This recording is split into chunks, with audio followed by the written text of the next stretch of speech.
Iniciando aqui então o nosso trabalho de hoje, o nosso estudo do livro Chico Xavier Pede Licença, Espíritos Diversos, Psicografia do Chico, comentários de Herculano Pires. No nosso encontro de hoje, nós vamos para a mensagem número 32, Renovações. E essa mensagem traz para nós, ela traz aqui um poema, né, de Maria Dolores, com comentários de Herculano, né? Então vamos a ele, bom dia, Osmar. Vamos a ele então aqui, ela traz aqui dos seus belos poemas, né? Então, Renovações, Maria Dolores. Mudanças compulsórias na vida.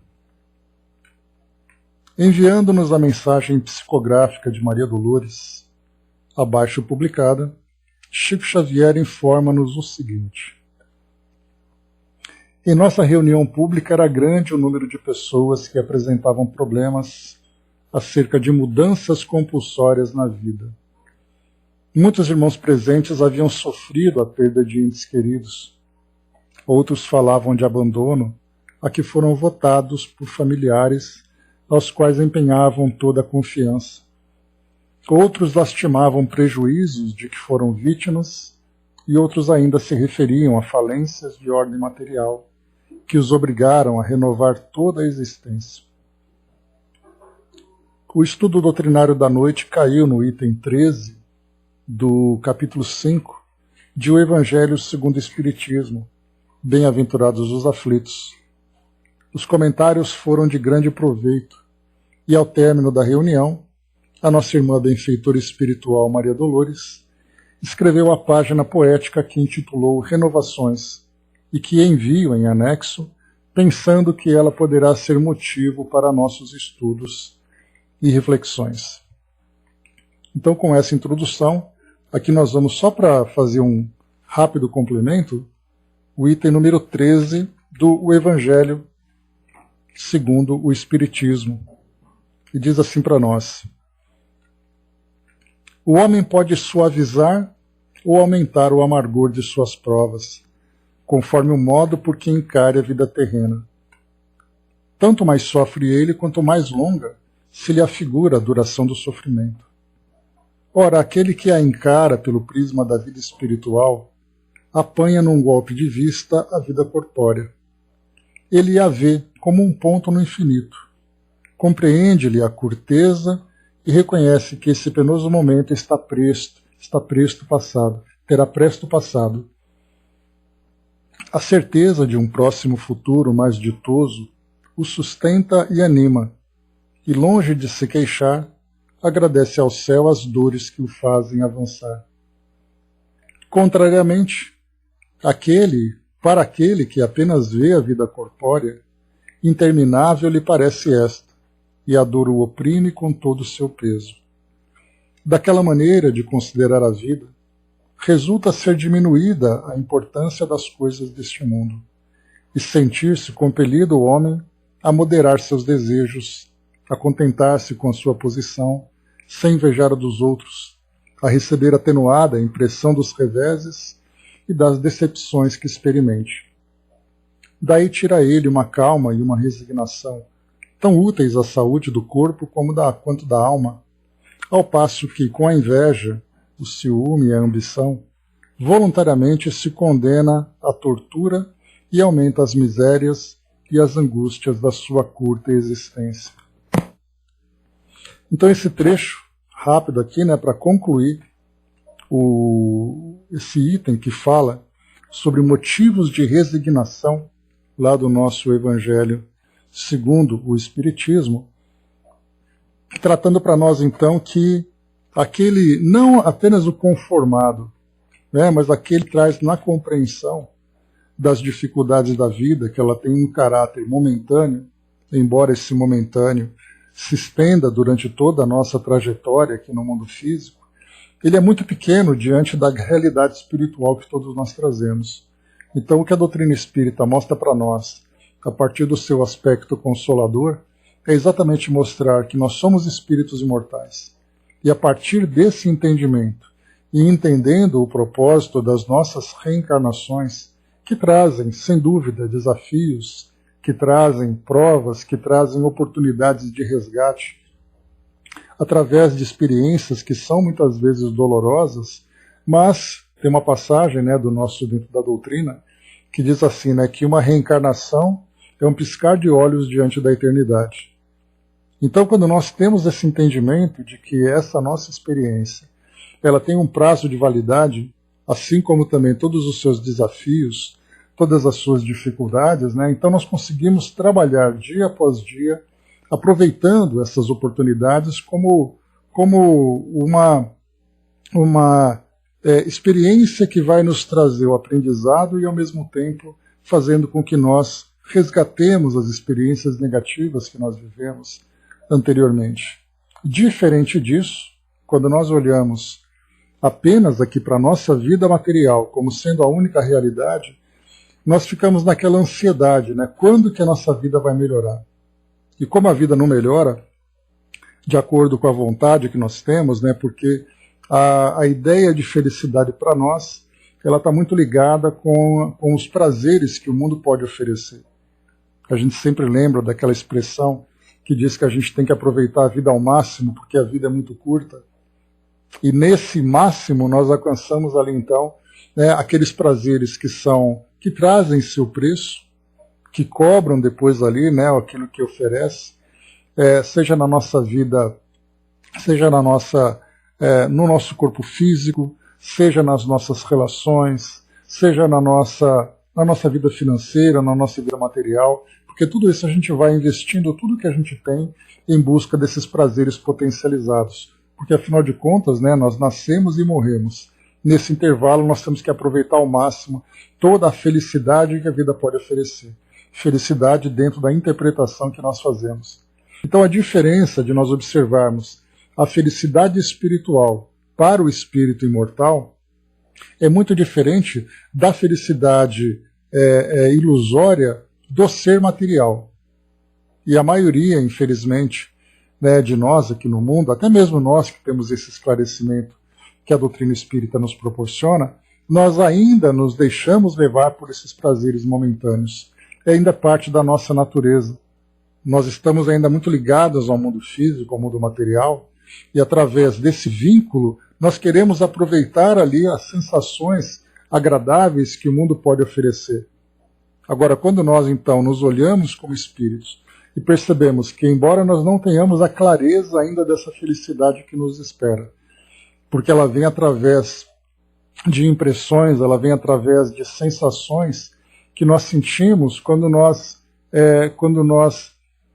trabalhamos não visando o mundo material, mas visando os nossos valores, visando a nossa transformação, visando as nossas conquistas. Quando nós temos essa percepção, nós percebemos que a felicidade vem sendo construída gradualmente. E as sensações ainda são muito sutis, e depois, conforme nós vamos evoluindo, ela se torna cada vez mais intensa, até nós alcançarmos a felicidade plena. Só que, em busca dessa felicidade, nós, infelizmente, acabamos nos desviando por outros caminhos, provocando a dor. E é aí, então, que vem trazer para nós aqui essa passagem, dessa mensagem, né? O homem pode suavizar ou aumentar o amargor de suas provas conforme o modo por que encare a vida. Então nós vamos partir do princípio de que esse amargor das suas provas já é o resultado das escolhas equivocadas que nós fazemos. E nós podemos então suavizar ou podemos aumentar, potencializar esse amargor de acordo com a nossa postura diante da vida. A resignação, a coragem, a esperança faz com que nós suavizemos as experiências dolorosas. A ansiedade, a revolta, a pressa faz com que nós então potencializemos as nossas dificuldades. Então, através dessa visão mais elevada, vendo a nossa existência como uma pequena etapa dentro daquela mensagem oriental que diz para nós que a nossa existência é uma grande corrente dourada. E a cada etapa, um elo dessa corrente vai à superfície e se mostra. E toda a corrente fica submersa, vinculada a esse pequeno elo. Então aquilo que nós vemos é um elo e tudo aquilo que vem submerso é a realidade da nossa existência. Então não tomemos a parte pelo todo, mas compreendamos o todo para entender que essa pequena parte que nós estamos vivendo é a parte do aprendizado que nos dá sempre a oportunidade de crescimento. Então essa é a mensagem que foi lida naquele trabalho, naquele estudo que foi feito lá no grupo de Uberaba junto com o Chico. Ao final então, conforme Herculano traz para nós aqui nesse relato do Chico, trazendo para nós aqui essa introdução, a nossa querida Maria Dolores, então, traz esse poema e diz assim para nós: quando a dor te procura, alma querida e boa, a torturar-te o sonho e a exigir-te mudança, qual forja incandescente a que o mundo te lança, por burilar-te o ser? Não te irrites, não temas nem reclames. Tudo que vem à Terra a fim de aprimorar-se, sofre transformações, sem recurso a disfarce, para servir, brilhar, elevar-se, crescer. Contempla a natureza, a fonte quando surge. Por mais refulja ao sol, figura-se, no entanto, o coração da gleba desfazer-se em pranto, para não se afastar do seio em que é nascida. Depois, a contragosto, ela própria se aparta, serve e canta, esquecendo as próprias mágoas, para juntar-se além à vida de outras águas e encontrar mais além as vastidões da vida. Lembra o tronco que viste a erguer-se forte, tombou gemendo a cortes destruidores, suspirando talvez por guardar-se entre as flores do bosque verde e belo em que te recompões. De maneira imprevista, um dia transformou-se em violino nas mãos de artista sublimado, e olvidando de todo os golpes do machado, hoje é música e prece elevando emoções. Olha o minério preso e conduzido ao fogo, parece tenso e rubro a serpente em vigia, talvez queira voltar à rocha em que vivia, no propósito vão de somente cismar. Depois não mais recorda onde ajuda e trabalha, o forno a que se deu em suplício fecundo, a fim de ser honrado entre as forças do mundo, como viga que apoia as carícias do lar. Se a vida traz a senda em que te encontras, mortes, retaliações, angústias, provas, lutas e alterações sob as quais te renovas, do teu sonho mais alto aos sonhos mais plebeus, não te revoltes, serve e segue à frente. Planta chorando embora o amor que não se cansa, toda a tribulação que te impele à mudança é uma luz do progresso e uma bênção de Deus. Então, esse poema de Maria Dolores, e aqui a gente faz uma pequena interpretação de cada uma das estrofes que nós lemos, quando ela coloca para nós aqui inicialmente, quando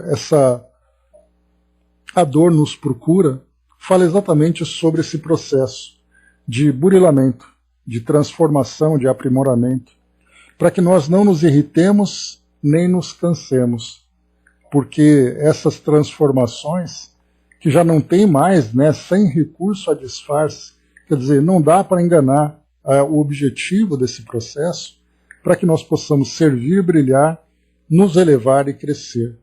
E ela traz então aqui algumas ilustrações. Ela pede para que nós contemplemos a natureza observando a fonte, que por mais que ela fuja do sol, querendo se esconder no coração da terra, mas a terra vai então fazendo brotar aquela água, não tem jeito, não tem como. E ela não quer se afastar do seio onde ela é nascida. Mas depois, a contragosto, ela própria vai se afastando, vai servindo, vai cantando, irrigando por onde ela passa, e vai esquecendo a origem de onde ela saiu. Quando ela percebe, então, que aquela pequena fonte se junta com outras águas, ela percebe, então, a grande dimensão onde ela alcançou e a dimensão da qual agora ela faz parte. Então, aquele pequeno broto de água, aquele pequeno olho de água que tinha aquele medo, aquela timidez, querendo ficar presa na terra, depois que ela sai e se junta com outras, ela percebe a sua grande dimensão. Fala para nós aqui do tronco da árvore que cresce forte. E depois dali, né, quando ele foi cortado, ele se inspirava então cair ali entre flores e ficar sempre ali preso, né, parado naquele local, que é um local onde ele vivia durante tanto tempo.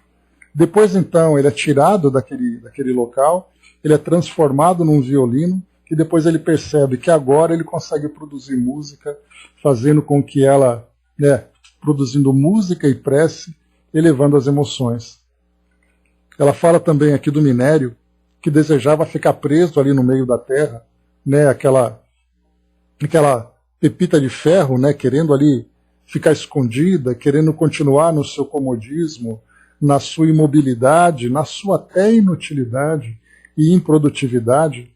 Depois, então, quando ele é extraído, ele começa a passar por toda aquela forja, por toda a sua fundição, e aí depois ele se transforma, sendo trabalhado, né, sendo inteligentemente trabalhado, para se tornar um objeto útil. E aqui ele coloca daquele minério que ficava preso então à terra, agora se transforma como uma viga que apoia as carícias do lar. E por isso ela lembra sempre, né, que se a vida traz para nós essas experiências compulsórias, né, essas experiências obrigatórias, que nós não temos como evitar, são aquelas experiências que vão acontecendo, e aqui então a gente vai lembrar, conforme o Chico coloca para nós aqui na introdução, ele lembra aqui as mudanças, né, que acontecem em nossas vidas. Né? Primeiro, muitos irmãos presentes haviam sofrido a perda de entes queridos. É uma dor que não se tem controle. Aliás, é uma experiência que não se tem controle. A desencarnação de um ente querido simplesmente acontece, e aí então isso nos afeta de uma forma muito profunda, de uma forma muito dolorosa. Vai falar para nós aqui também sobre outros irmãos que sofrem um abandono, entre casais, entre irmãos, entre pais e filhos, entre amigos, a quem, né, nós dedicamos tantas atenções durante toda uma existência, e de repente essa relação se desfaz e vem a dor da frustração, vem a dor da decepção. Fala para nós aqui também sobre prejuízos que muitas pessoas vivenciaram em falências de ordem moral, de ordem material, né? Então tinha ali aquele pequeno recurso, aquele pequeno patrimônio, e de repente, por situações que fogem do nosso controle, vai simplesmente se desfazendo, fazendo com que muitas pessoas caiam na miséria, caiam naquela situação de grandes constrangimentos. Então todos esses temas foram surgindo das pessoas que procuravam o Chico, lembrando que ele era tido, e ainda é hoje, mas ele era tido naquela época como uma grande referência de consolação. Então as pessoas buscavam a doutrina espírita através dele para ouvir aquela palavra amiga. Então, daquilo que nós entendemos hoje, né, como sendo um atendimento fraterno, né, nada mais é do que uma pequena sombra, uma pequena fagulha diante da palavra que vinha através dele, né, por toda a sua sabedoria, por toda a sua intuição. Então as pessoas faziam caravana para poder participar de uma dessas reuniões, para ouvir essa palavra amiga consoladora. E é então trazendo todos esses dramas que fazem parte da nossa vida e que nem sempre nós conseguimos controlar, veio então aqui o tema para nós, exatamente aqui o tema do Evangelho segundo o Espiritismo, dos bem-aventurados os aflitos. Bom dia, Andréia. Dos bem-aventurados os aflitos. Veio esse poema para nós. Herculano Pires, então, ele traz esse seguinte comentário. Diz assim para nós: este poema linear de Maria Dolores, à semelhança da superfície tranquila dos grandes rios, tem profundezas insuspeitadas. Basta analisarmos os versos da primeira estrofe para vermos que a razão poética, negada e amaldiçoada pelos teólogos do inconsciente, possui recursos para penetrar nos mistérios da alma e da vida. As transformações sem recurso a disfarce que ocorrem em nossa vida têm um sentido, obedecem a um desígnio. E esse desígnio não abrange apenas o homem, mas tudo o que vem à terra. Essa estrofe nos lembra a mosca de Max Nordau, que de asa quebrada andava na superfície irregular de uma estátua reclamando contra os seus desníveis. Faltava-lhe a visão do conjunto. Aqui eu tentei até procurar essa passagem, de Marx Nordau, filósofo, para entendermos, para até trazer para vocês aqui para a gente estudar, mas eu acabei não encontrando dentro do tempo que eu tinha ali. Mas dá para a gente ter uma ideia que fala para nós aqui sobre uma mosca de asa quebrada que anda na superfície de uma estátua e reclama então de todos esses desníveis. Ora, uma parte alta, uma parte baixa, e ela reclamava dos trechos que ela caminhava, sem se dar conta da beleza da estátua por onde ela caminhava. Que se ela tivesse uma capacidade de ter uma visão mais ampla, uma visão mais distante, ela veria todo aquele contorno, que toda aquela irregularidade que ela sentia caminhando naquela superfície, não dava a ela a oportunidade de ver o todo. Então uma bela escultura que traz para nós ali a beleza, por exemplo, a beleza do corpo físico. Se nós pegarmos ali Adão, feito ali por Michelangelo, se eu não me engano, traz para nós ali a beleza de todo aquele formato que representa o corpo humano, que representa a criatividade do artista. Mas ali naquele momento, a mosca que caminha por aquela superfície vai sempre reclamar do esforço de passar por todas aqueles obstáculos que vão surgindo. Então aqui nós temos Marx Nordau, que fala a mesma coisa e traz para nós esse paralelo para falar para nós aqui também da nossa existência. Que enquanto nós caminhamos aqui por essa pequena jornada que nós fazemos na nossa vida como encarnados, nós passamos então a reclamar dos detalhes, a reclamar dos desafios que vão surgindo, das relações, das dificuldades do dia a dia, sem nos darmos conta que na verdade nós estamos ali, desse pequeno trecho que nós percorremos, uma longa e bela estrada que nós estamos ali inseridos. Então ele traz para nós esse paralelo. Então falta para nós a visão do conjunto. Então, embora nós não consigamos ter essa visão mais ampla, o esclarecimento faz com que nós compreendamos esse processo. Então é como se nós estivéssemos numa pequena estrada, que nós estamos caminhando, vendo ali a paisagem do momento, vendo ali as curvas do caminho, as intempéries que vão surgindo, ora é noite, ora é frio, ora é chuva, ora é o sol e todos os fenômenos que vão ali nos acometendo durante a nossa caminhada, nós não temos ali a noção do percurso que nós já fizemos, pelo fato de nós estarmos concentrados naquele momento da nossa viagem, tampouco temos a capacidade de ver a estrada que vem à frente. Mas a partir do momento em que nós estudamos um mapa antes de fazer essa jornada, nós já temos uma noção de todo o trajeto que nós vamos fazer. Então nós não temos uma compreensão clara e objetiva daquele caminho, mas nós sabemos que estamos caminhando naquela estrada. Então é o que a doutrina espírita traz para nós. Mostra nossa condição de espíritos imortais, mostra para nós que nós tivemos um passado e teremos um futuro, que esse passado ele foi ali permeado de experiências que muitas vezes nós, escolhendo equivocadamente, criamos situações dolorosas, mas sabendo também que o mecanismo da lei de causa e efeito vai nos acompanhando durante essa nossa jornada. E lembrando também que quando nós falamos na ideia do karma, na ideia da lei de causa e efeito, nós temos uma visão muito pessimista, porque sempre acreditamos que essa experiência da causa e efeito sempre vem com um objetivo punitivo.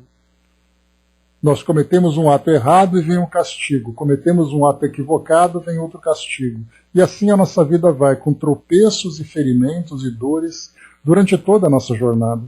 Mas quando nós mudamos a nossa perspectiva dessa visão, nós percebemos que as escolhas certas também nos trouxeram benefícios. E que também essas escolhas certas, a partir do nosso livre-arbítrio, também vai nos acompanhando durante toda essa trajetória. Então nós sabemos que o mecanismo ele é neutro, ele nos permite sempre colher os resultados das escolhas que nós fizemos.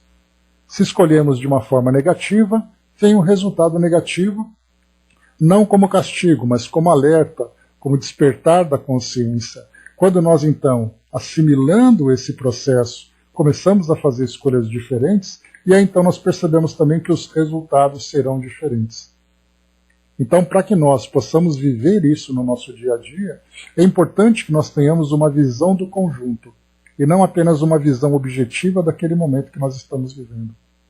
Tudo o que nós vivemos em nossa existência faz parte de um processo transformador. Bom dia, dona Miriam. Então diz assim ainda para nós. Falava então sobre a mosca, né, de Max Nordau, que de asa quebrada andava na superfície regular de uma estátua, reclamando contra os seus desníveis. Faltava-lhe a visão do conjunto.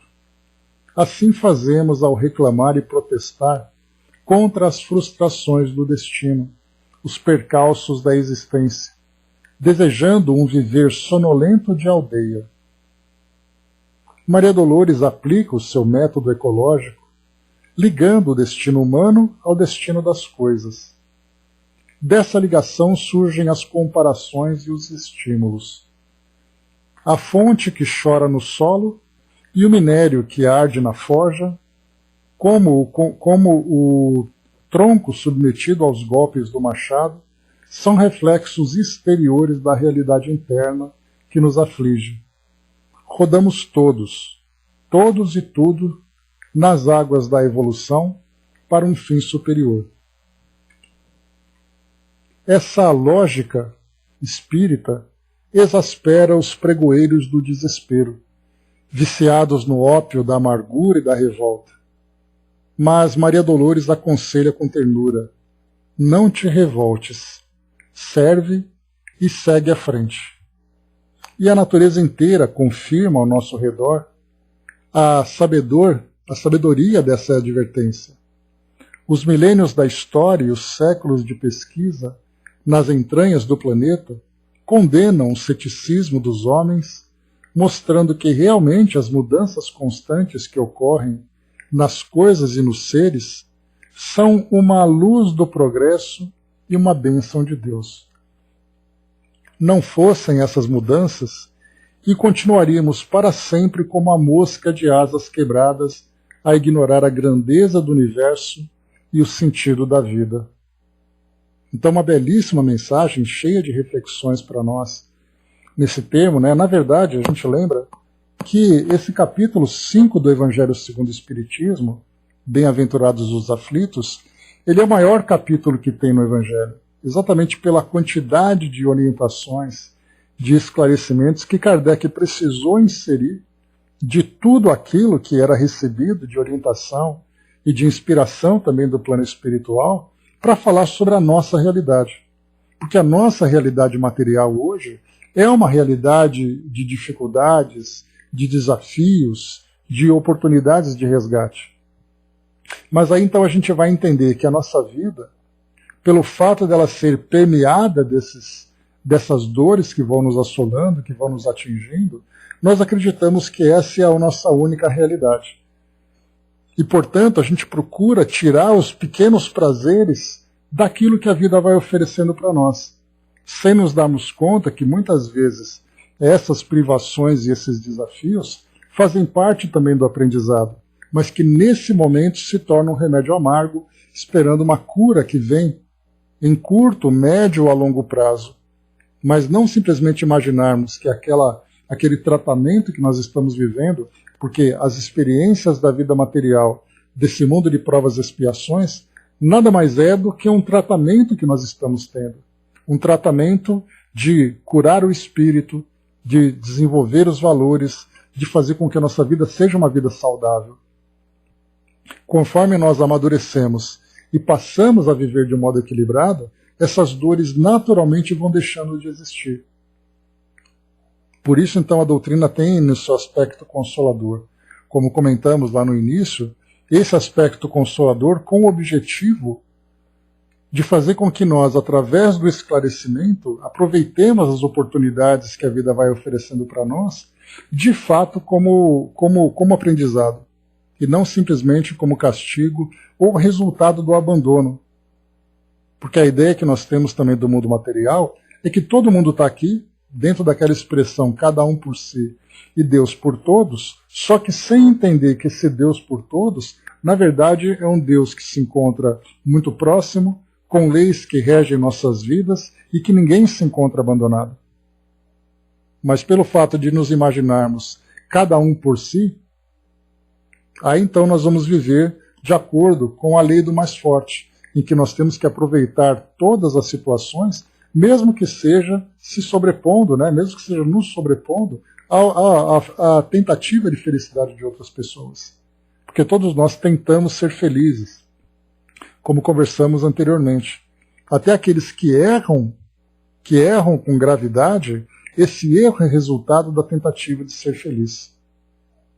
Mas para que a gente possa ter então essa nossa longa caminhada, aí então a gente vai juntando todos os aprendizados que nós vamos colhendo, nós entendemos a nossa imortalidade, nós entendemos o processo de reencarnação, que são essas experiências sucessivas que nós vamos vivendo, trazendo para nós oportunidades de crescimento. Nós vamos aprendendo ali de causa e efeito, nós vamos aprendendo do porquê estarmos naquele local, com aquelas pessoas, naquele momento da nossa vida, através de uma programação reencarnatória. Cada um desses conceitos que nós vamos aprendendo através dos estudos da doutrina, vão formando para nós agora uma profunda e sólida bagagem para que nós possamos caminhar com clareza nessa nossa trajetória, tendo uma noção do passado, do presente e do futuro, da capacidade que nós temos de fazermos escolhas, porque o livre-arbítrio também faz parte das ferramentas que nós estamos ali guardando, né, na nossa mochila de utilidades. Então todos esses conceitos não são simplesmente temas que nós estudamos, são agora elementos que são essenciais para que nós caminhemos de fato com o objetivo, porque agora nós entendemos qual é o propósito da nossa jornada. Há certamente muitos conceitos que são ainda profundos, que nós não conseguimos alcançar, mas daquilo que diz respeito à nossa vivência atual e esse processo que nós estamos vivendo, nós já temos esse entendimento. Sabemos que somos espíritos encarnados, sabemos que temos uma programação reencarnatória, sabemos que as experiências que nós estamos vivendo fazem parte do aprendizado, sabemos que nós colhemos o passado e estamos semeando aqui o nosso futuro. Enfim, tudo isso vai se juntando agora, né, como se fossem matérias que nós estudamos, né, no nosso curso de desenvolvimento espiritual, e agora nós conseguimos ver na prática tudo aquilo que nós estudamos na teoria. Basta simplesmente que nós vejamos realmente a nossa existência agora. E claro, né, tem que também ter aquela nossa dose de coragem para poder fazer com que essa experiência prática que nós estamos vivendo, que ela seja para nós, né, uma oportunidade de aprendizado, e que nós tenhamos coragem e determinação para assimilar a sua lição. Porque quantos de nós, quantas e quantas vezes, mesmo com toda essa bagagem de entendimento que nós temos hoje, diante de uma experiência dolorosa, nós temos ali vontade de desistir. Nós nos revoltamos, nós fraquejamos. Por que isso tudo? Porque faz parte da nossa natureza nesse estágio em que nós nos encontramos. Mas tudo isso para nós, temos que olhar agora com mais coragem, com mais determinação. E é por isso que a doutrina, né, que vai interpretando todos os ensinamentos que Jesus trouxe para nós, foi não apenas mapeando a nossa estrada, mas foi trazendo para nós também recursos para que nós façamos essa viagem com segurança. Mel, seja bem-vinda aqui entre nós. Muito obrigado pela participação. Diz assim para nós: robusto véu que te envolve em forma de noiva, o teu céu todo de branco iluminado como a luz que te rodeia. Suas escolhas são presentes divinais que só trarão esse sol brilhante que só te quer melhor. Vidas que se casam com vidas que não sabia que noivaria com você. Mas só esse seu casamento com novas vivências só abrandarão esse corpo que não se conhece e que não se vê ainda. Muda seu corpo, muda sua voz, muda seu ser, muda seu querer, tudo muda. E assim esse noivado existencial com novos rumos só embelezarão o teu espírito que se renova como a cada casamento de vidas pretéritas. Véu que sempre te cobrirá de aprendizados e renascimentos primorosos, pois o seu melhor destino está sendo levado. E do seu processo de vidas anteriores, são programações que vão te levar à melhor bagagem de evolução ao seu melhor momento de vida, que é viver de novo, e de novo, e de novo. Né, Mel, muito obrigado por esse belíssimo texto, né, trazendo para nós aqui uma visão bem ampla, uma visão geral daquilo que é essa experiência que nós estamos vivendo, né, os nossos casamentos com as nossas próprias histórias, com os nossos próprios rumos. Então, o privilégio que nós temos de ter a doutrina, de ter esse entendimento que a vida vai nos oferecendo, fazendo com que nós vejamos, de fato, cada momento, por mais difícil que ele seja, como um trabalho mais árduo que nós precisamos realizar, que vai trazer para nós um resultado. Tudo na nossa vida proporciona um resultado. Então, se hoje vem a dor, ela é o resultado de um erro passado.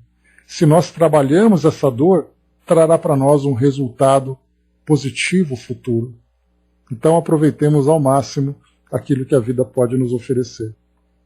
Belíssima mensagem essa que chega para nós, né? Então, vamos lá.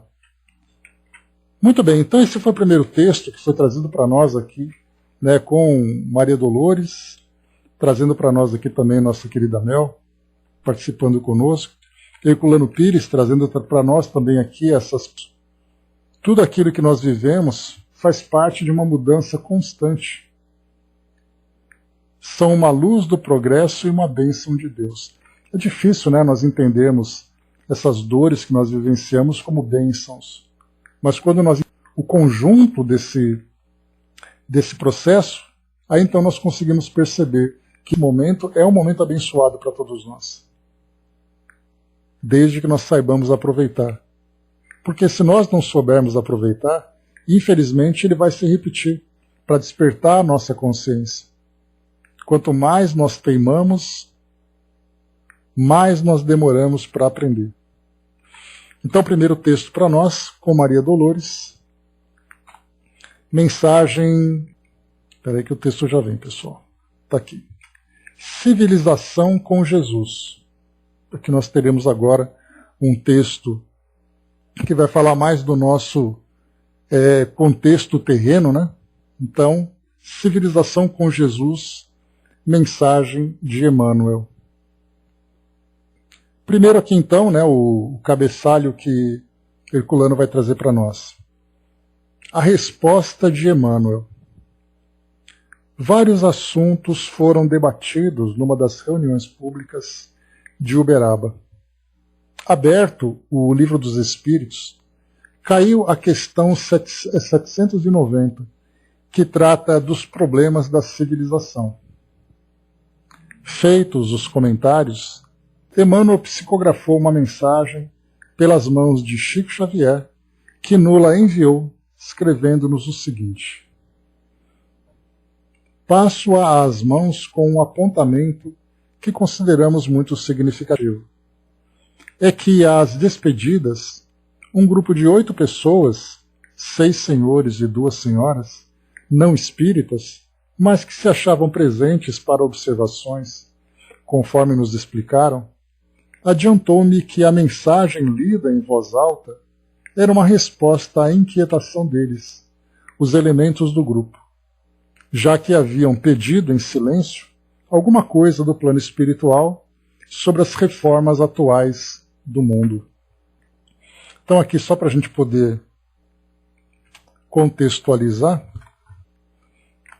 deixa eu pegar aqui a mensagem que foi lida aqui do Livro dos Espíritos, questão 790, civilização. Faz parte aqui Deixa eu pegar rapidinho. Do capítulo 8, item número 7, na verdade, Lei do Progresso. Então, na 790, diz assim para nós. Pera lá. Aqui. É um progresso a civilização, ou, como o entendem alguns filósofos, uma decadência da humanidade? Progresso incompleto. O homem não passa subitamente da infância à madureza. Professor, nós já estudamos exatamente essa mesma questão quando nós falávamos sobre os enciclopedistas. Então nós tínhamos ali os pensadores lá do século XVII, século XVIII, século XIX, que, só para a gente lembrar o contexto, no século XVII, 1600 e alguma coisa, nós estávamos ali há pouco tempo das grandes descobertas que vieram como resultado daquelas grandes navegações. Chegaram às Américas, também fizeram ali no século XVI viagens ali contornando o continente africano e, portanto, conhecendo também outras civilizações, outras culturas, né, que eram ali grupos primitivos ainda, se comparado com aquele desenvolvimento, pelo menos o desenvolvimento da estrutura social que a Europa possuía naquele momento. Então, como na Europa a história vinha de um tempo muito longo, como, por exemplo, a história desde as primeiras civilizações, quando começaram a se formar, depois nós tivemos ali de uma forma mais marcante, o Império, a cultura grega, depois nós tivemos o Império Romano, depois nós tivemos ali todo o desenvolvimento durante aquele período da Idade Média. Então, na verdade, eles foram pegando a civilização evoluindo de uma forma linear. Então não era possível ver como as sociedades eram no início da transformação. Até porque naquela época eles não tinham ainda aquela capacidade de fazer uma análise mais filosófica sobre a evolução da humanidade, estudando, por exemplo, a arqueologia das primeiras civilizações, estudando a antropologia para ver como a humanidade percorreu toda essa trajetória. Eles viam aquela realidade deles e não era novidade nenhuma.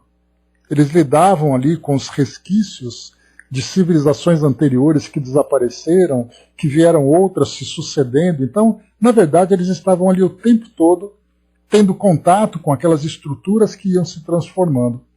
Naquele período das grandes navegações, quando eles tiveram contato com essas civilizações ainda que se encontravam no início do seu desenvolvimento, se comparado com aquilo que eles viviam, eles percebiam como era a humanidade no início de tudo.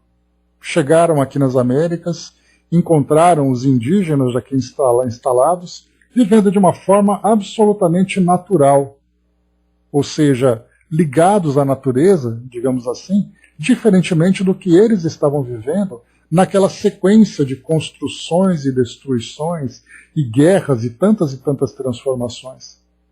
Então eles encontraram aquela sociedade absolutamente pura, sem a contaminação da civilização como eles tinham vivido. Na África, a mesma coisa. Começaram então ali a conhecer aquelas pequenas comunidades, aqueles pequenos grupos e, na verdade, também impérios, mas impérios estruturados dentro de uma visão ainda muito diferente daquilo que eles estavam vivendo. Com esse contato, com esse novo ponto de vista, já que o único ponto de vista que eles tinham era o próprio ponto de vista deles, ali do modo como eles viviam, eles se viram então ali diante de uma sociedade que começava a surgir dentro da visão deles. E aí então os pensadores, nós tivemos ali personagens que vieram, cada um ali no século XVII nós tivemos um, século XVIII nós tivemos outro, século XIX tivemos outro, e eles vinham questionando exatamente a ideia da civilização. Então nessa pergunta 790, ele perguntava aqui se o progresso era positivo para a civilização ou não. E aí, então, num dos questionamentos, né, dos pensadores, não esqueci o nome deles agora, mas dos pensadores foi questionado o seguinte: o seu desenvolvimento social, ele era mais puro, então ele se respeitava mais, não tinha propriedade, não tinha controle, a forma natural como ele vivia integrado com a natureza trazia essa pureza.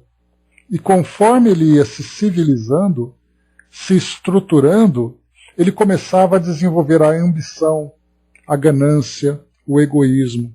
Então ele sai do seu estado natural puro e ele vai se transformando negativamente conforme o progresso vai chegando. Então ele dizia que o homem no início ele era mais puro e ele se contaminou conforme ele se desenvolveu. Veio outro pensador e trouxe para nós ali então uma nova visão, dizendo que no início o homem na verdade era selvagem e foi a civilização que fez com que ele se organizasse. Então um trazia a origem como pura, o outro trazia como selvagem. O primeiro trazia o progresso com a ideia de propriedade, com a ideia de competição dentro de uma sociedade, enquanto que o outro dizia que essa organização tutelada pelo Estado, com aquela organização de governo, fazia com que o homem saísse do estado natural. Por isso Kardec, que era um grande estudioso, e ele falava ele estudava sobre a filosofia, ele então trouxe essa questão para os espíritos, porque ele fez uma comparação do primeiro, que falava sobre a pureza, falava sobre a selvageria da origem. Então por isso ele pergunta, é um progresso a civilização? Ou, como entendem alguns filósofos, uma decadência da humanidade? Então essa pergunta estava diretamente ligada a essa questão.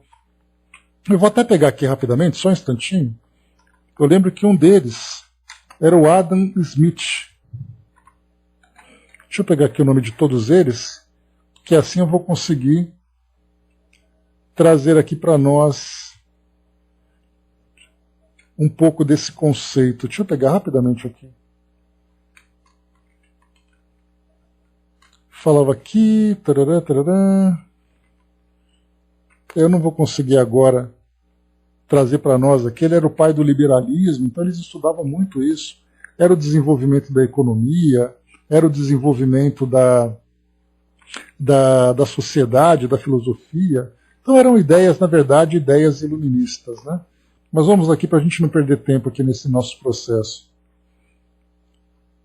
Pois é, Osmar, mas na visão daqueles homens, lembra do contexto que eu trouxe para vocês, né? Eles viviam daquela forma tão presa naquele sistema que eles estavam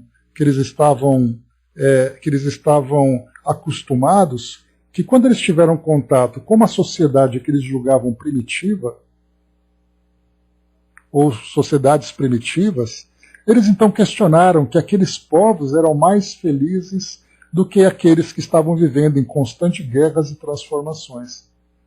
Porque quando vieram aqueles navegantes e começavam a trazer os seus relatos, que eles viviam integrados com a natureza, que eles não tinham riqueza, que não havia guerra entre eles e tudo mais. Claro que era uma visão muito romântica que se tinha na época, mas que depois acabaram tendo esse esclarecimento. Então, por isso a gente percebe que o que eles estavam acostumados era algo realmente que desgastava, mas que, na verdade, era uma evolução. Por isso que Kardec fez essa pergunta. Isso que você está falando diz respeito antes ou depois de Jesus, né? Não, esse início dos pensamentos foram no século XVI, século XVII. Depois aqui que chegaram aqui nas Américas e na África, e começaram a levar essas informações e esses questionamentos. Então isso já estava bem avançado, mais de 1.500 anos depois de Jesus, né? O Brás colocou, né, mesmo antes de Jesus invadir território para escravizar e anexar, né? Então vamos lá, esse é o contexto que nós estamos estudando, né? Então por isso a pergunta ainda é colocada aqui na 790A. Será racional condenar-se a civilização? A resposta: condenai antes os que dela abusam, e não a obra de Deus. Então essa que é a ideia que nós temos que pensar. Tem até ali uma das passagens, né, desses pensadores que falava que o homem é o lobo do homem, mostrando exatamente, né, a parte selvagem para a parte civilizada. Então vamos lá aqui para o nosso estudo, aqui para a gente não desviar aqui o nosso tema. Então, essas pessoas perguntavam, né, olha só a pergunta final aqui para a gente lembrar. Já que haviam, né, aquele grupo, aquelas pessoas, já que haviam pedido em silêncio alguma coisa do plano espiritual sobre as reformas atuais do mundo. Nós estamos aqui falando da década de 1970, quando nós estávamos na Guerra Fria, naquele período pós-Segunda Guerra Mundial, naquele período das bombas atômicas. Então as pessoas estavam se perguntando sobre isso, né? Inclusive lá no Pinga Fogo, onde que nós já estudamos, muitas perguntas foram feitas em torno de o que será do mundo dentro dessa realidade que nós estamos vivendo. E nós podemos transferir essa mesma pergunta dessa época de 1970 para essa época atual que nós estamos vivendo, com plenas e profundas transformações no nosso mundo, em todos os campos, na economia, no meio ambiente, no sistema político, filosófico, científico, religioso, enfim, todas essas mudanças acontecendo. O que o plano espiritual poderia dizer para nós a esse respeito? E aí então, Emmanuel acabou trazendo aqui a resposta no final do estudo. E ele diz assim: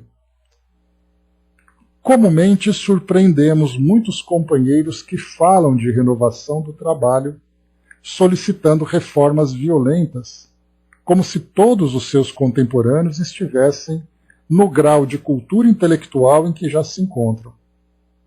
Entretanto, se fossem recenseados entre aqueles irmãos da humanidade que apenas guardam consigo, por enquanto, leves traços de alfabetização imperfeita, de certo que não se alegrariam em se vendo arrastados pelo vento da transformação para facearem, sem preparo justo, determinadas empresas de realização e serviço. Muitos se referem aos problemas sociais, exigindo medidas drásticas que consagrem novos tipos de relacionamento humano. Todavia, caso se vissem no lugar daqueles que foram mantidos desde a meninice nas sombras da ignorância, não se agradariam ao se reconhecerem impulsionados à força para experiências complexas e arriscadas, até agora inacessíveis ao entendimento geral. Reportam-se outros muitos a diferentes condutas de economia, qual se a administração dos interesses de milhões de pessoas devesse alterar-se de um instante para outro. No entanto, se fossem contados entre aqueles que muito pouco sabem ainda acerca de produção e disciplina, receita e despesa, em nada lhes adiantaria entrar em metamorfoses precipitadas, que talvez unicamente os induzisse à leviandade e à perturbação. Demoram-se muitos no exame da liberdade, rogando a independência imediata e sem freios para todas as criaturas, qual se a liberdade verdadeira não se baseasse no dever retamente cumprido. Mas se vivessem nos obstáculos em que estacionam os espíritos inexperientes e inseguros, é possível que essa espécie de liberdade tão somente os levasse a sofrimento e loucura. Se quisermos um mundo melhor, saibamos construí-lo. Progresso espiritual não vem por osmose. Não vale a melhoria de alguns sobre o estrangulamento de milhões. Amemo-nos para instruir-nos reciprocamente, começando pelo respeito de uns aos outros. A civilização com Jesus, por mais ampla na conceituação em que se defina, resumir-se-á sempre em 4 itens. Evolução sim, violência não, solidariedade primeiro, educação sempre.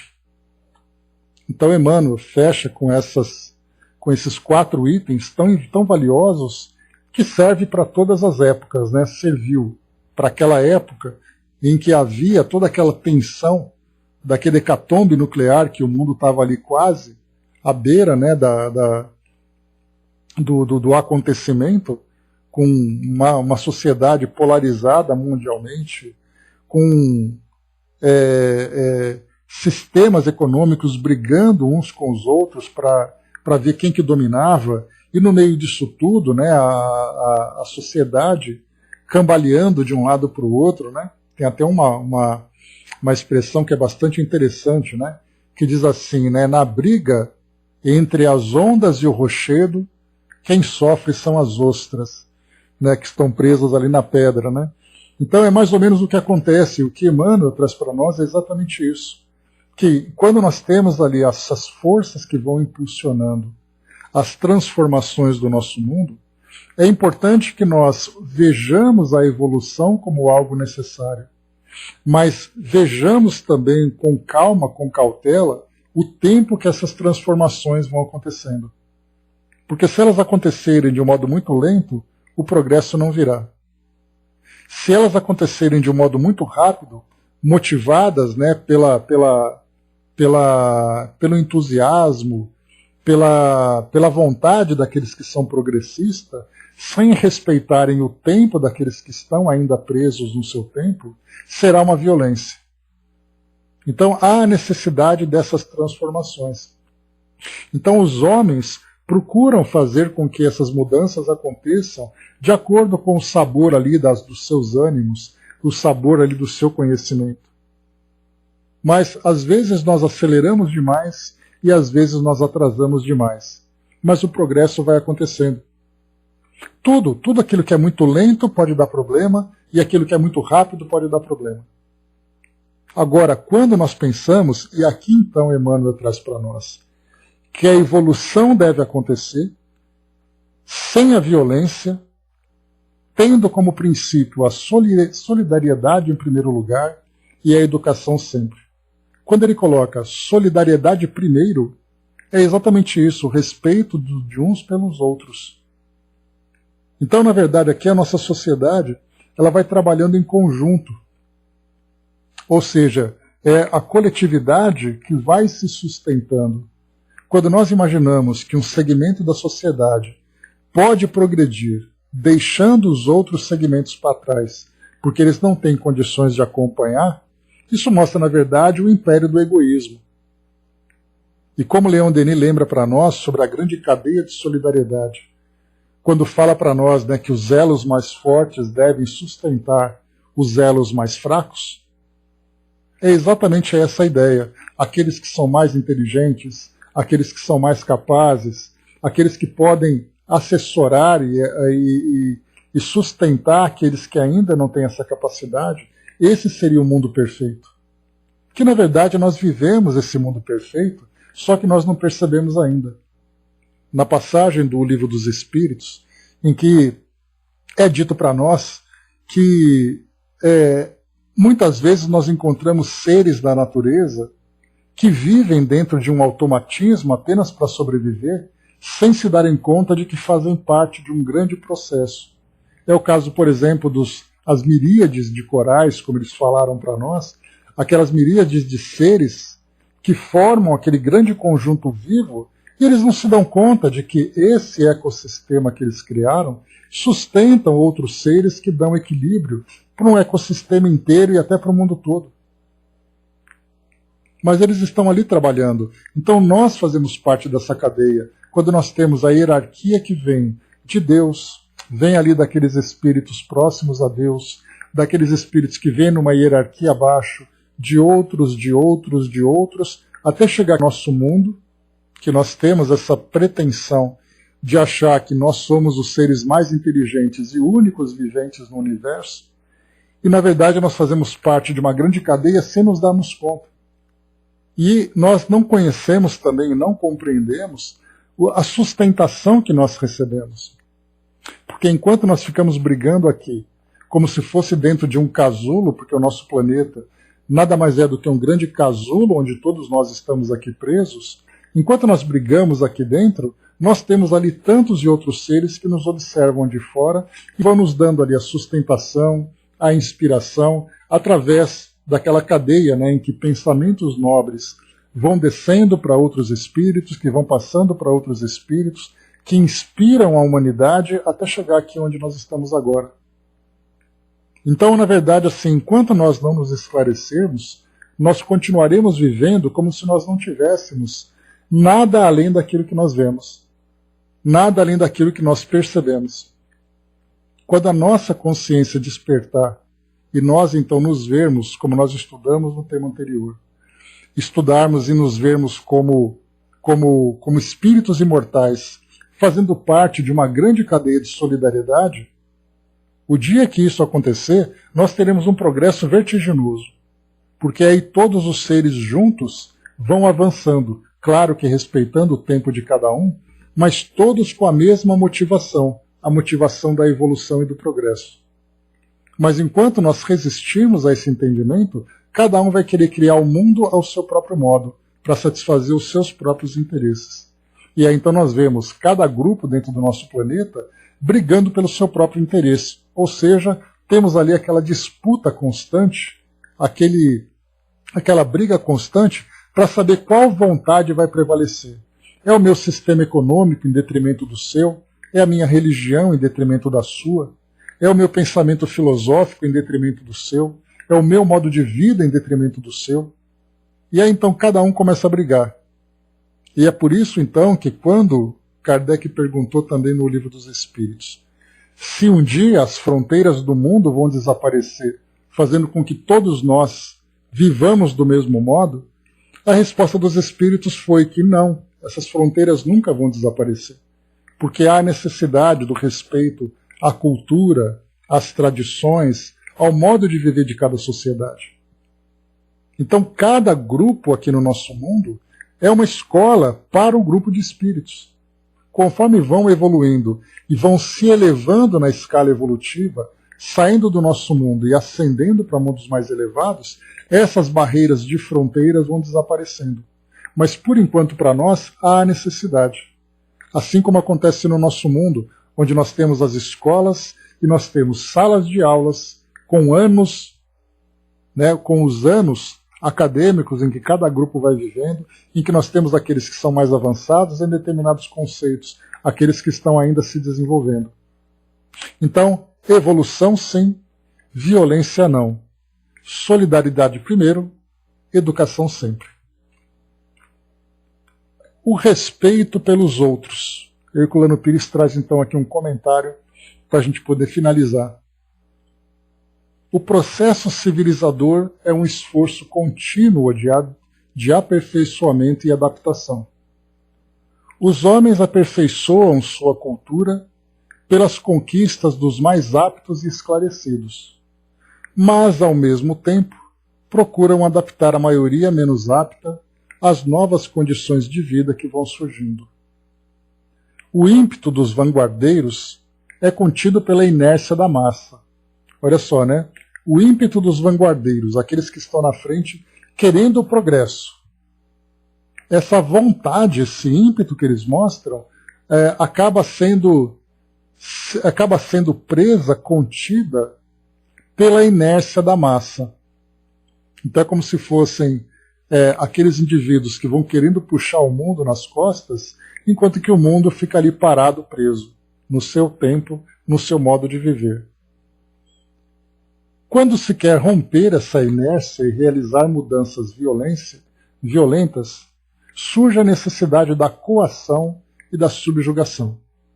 Então aqui é a violência que ele fala, né? Quando você quer impor uma transformação, acontece então, né, a violência.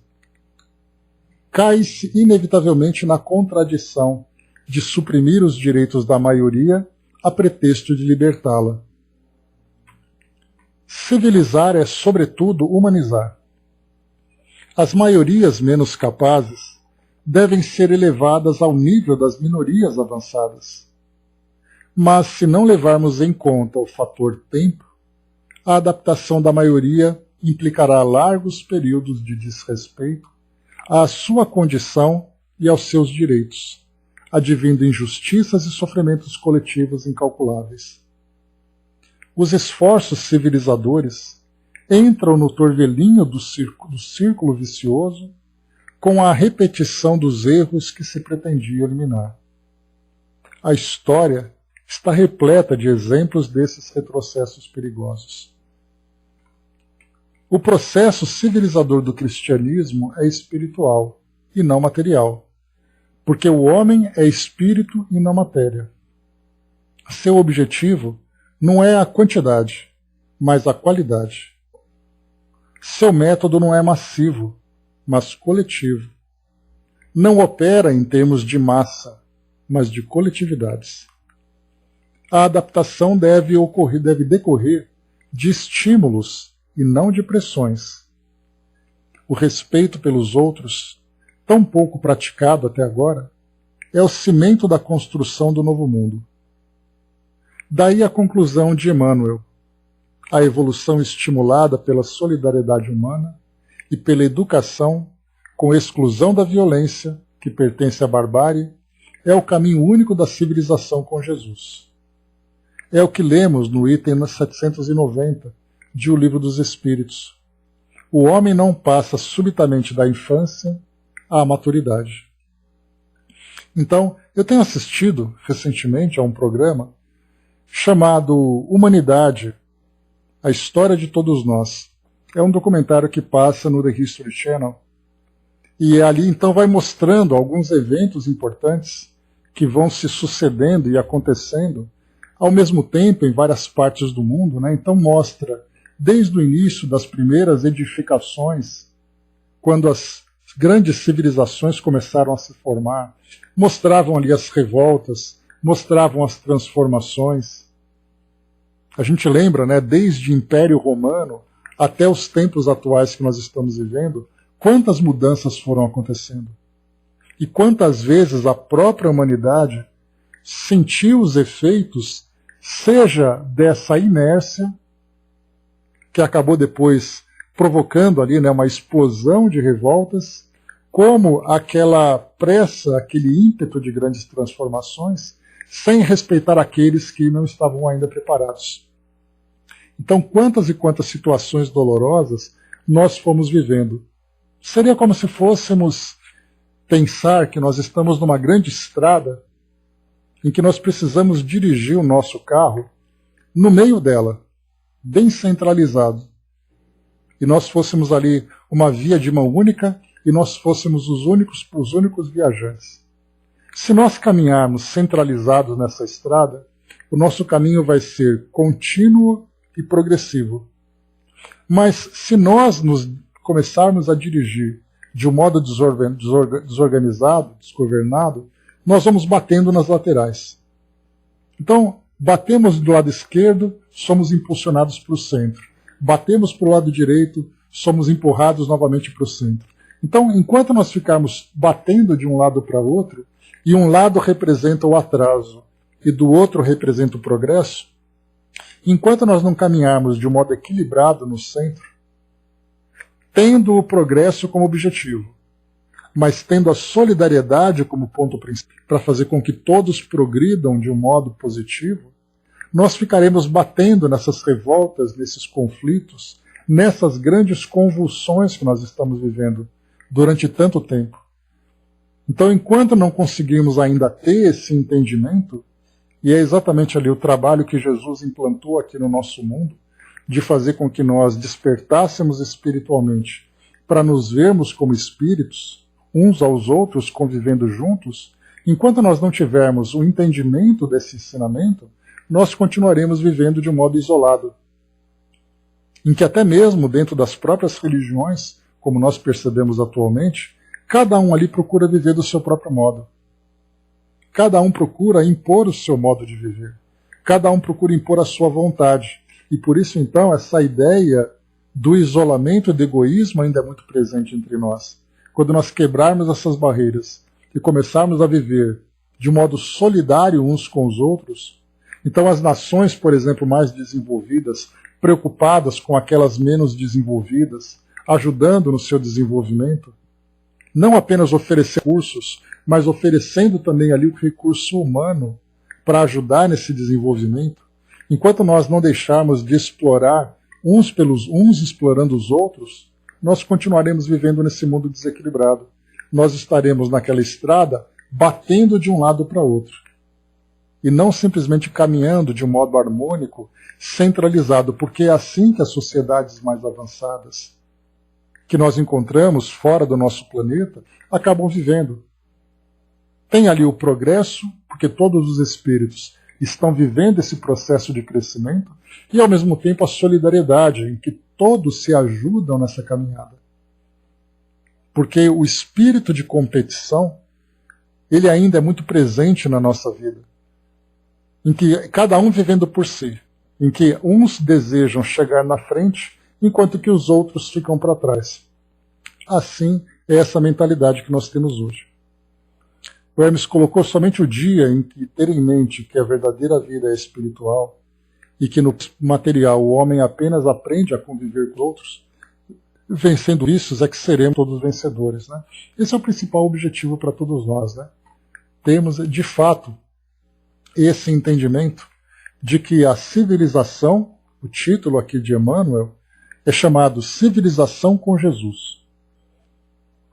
Então o próprio título, depois que nós passamos, né, por todos esses ensinamentos, aí então nós começamos a entender exatamente o significado do título, Civilização com Jesus. Ou seja, a civilização com amai-vos uns aos outros como eu vos amei.